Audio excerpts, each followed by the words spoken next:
Now, the most interesting part, although this is a little bit complex, para dun sa mga appeal rights and status resolution, no? Kailan nagkakaroon ng appeal rights? Ang isang non-citizen resident dito sa Australia. So, magkakaroon ka ng appeal rights kung ikaw ay na-refusean ng visa. So, if your visa application was refused. But not all visa refusal get the appeal rights. For example, student visa, lodge offshore, they do not have appeal rights. So, pwede kayong mag-reapply ng student visa, but there's no appeal rights for you. With other visa types that are lodged onshore, they usually have appeal rights, like partner visa, even the tourist visa. If you were refused tourist visa, you can appeal that. The tourist visa lodged offshore, pero may Australian citizen na nag-sponsor o kapatid nyo o nabanggit nyo dun sa application, you will be entitled for appeal rights. Okay? Now, with the appeal rights, although yung appeal na yun ang hindi natin topic yun, kundi papunta tayo sa ministerial intervention, which I think people or Filipinos need to know kasi minsan di nila alam, meron palang ganun ng ministerial intervention. So, with the appeal rights, so the sequence will be, 1, if you were refused a visa or if you were canceled a visa and the cancellation or the notification of cancellation or the notification of refusal states that you have the appeal rights, then you have the appeal rights. Okay? With that, you can go to the AAT, the Administrative Appeals Tribunal o yung MRT na tinatawag natin for the Migration and Refugee Tribunal in order for someone to have a look at your application. And when I say to have a look, they don't just look at what you've done in your application, but they're going to have a fresh look at your application. Now, by them doing the fresh look, you will have a chance to put more information. You will have the chance to put more evidence na nakalimutan mong ilagay o hindi mo isinama because you thought they're not relevant or for whatever reason you did not do it.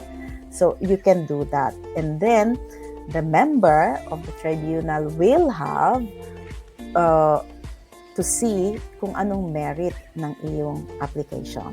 Okay? And pwede siyang mag-conduct ng hearing if he thinks na yung inyong documents ay hindi nyo na ipakita lahat doon. So, with the hearing, you will need to be there. He's going to ask questions. Sometimes it can go from 20 minutes. Sometimes it can go to 1 hour, 1.5 or 2 hours.